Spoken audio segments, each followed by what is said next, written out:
Greetings, Chris Fiola here with another edition of the Perfecting Equilibrium vlog.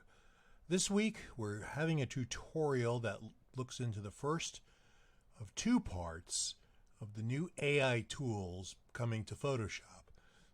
Now you'll see this is the Photoshop beta version where the AI tools are now available for testing. As long as you're a Creative Cloud client, you can download them and give them a whirl. Now what's interesting here is that they're sort of the opposite of Midjourney and DALL-E and the other image generators. This allows you to work on your own graphics, images, and photographs inside of Photoshop. So let's start here with this photo that I took of the moon rising in Irving, Texas. And let's get the lasso tool and let's just select a chunk of the sky here.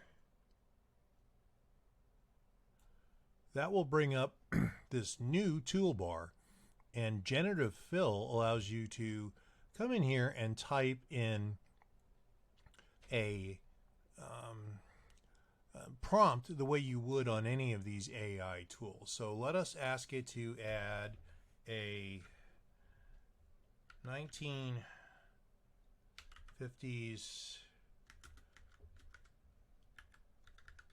science fiction movie alien spaceship. And then again, like all these AI tools, you hit generate and it works for a while and you see what it comes up with. Now it's fairly quick, but I'm on a very big machine here. No video of me this week because A, I don't think that adds a ton, and B, I had to move to my Photoshop machine to do this for obvious reasons. Little laptop's not that enthused about hoop. And I got to tell you, that's pretty good take on a 50s science fiction movie. That looks right out of a 50s movie, doesn't it? Also notice that it actually did a good job of pulling in the background sky. It actually did too good of a job here. You could see the line where it smoothed the noise much more so than was in the original photo. But what's interesting here is that there's three, so we can try version 2. Cool. And there's version 3. Be honest, I kind of like all of them. But I'm going to vote for the first and the third as being much more. That second one looks a little more 70s-ish, doesn't it? A little more Battlestar Galactica than yeah, that's very we can also just hit generate and it will give us some more choices.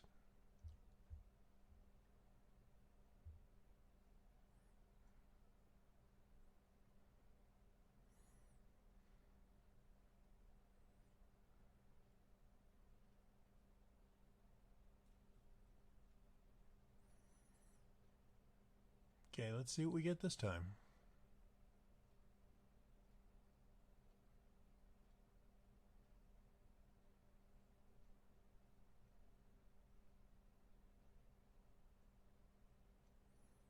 Nice.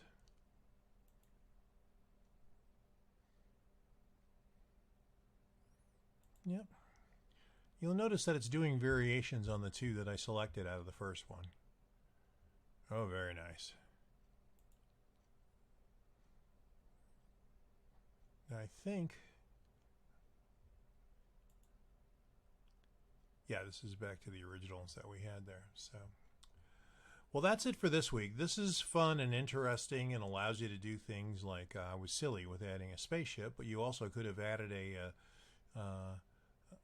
rising moon or a setting sun to a landscape and really sort of generated interesting new drama that way. Next week we'll look at what's probably a more handy version of this tool for photographers like me anyway, and that is the ability to remove unwanted features from the photo and fill in something appropriate in its place. I've be honest with you, I thought the spot healing tool was a revelation when that came out a couple years ago, and this looks like it's even better. So I'm looking forward to sharing that with you next week. All right. Have a great week. Fiola out.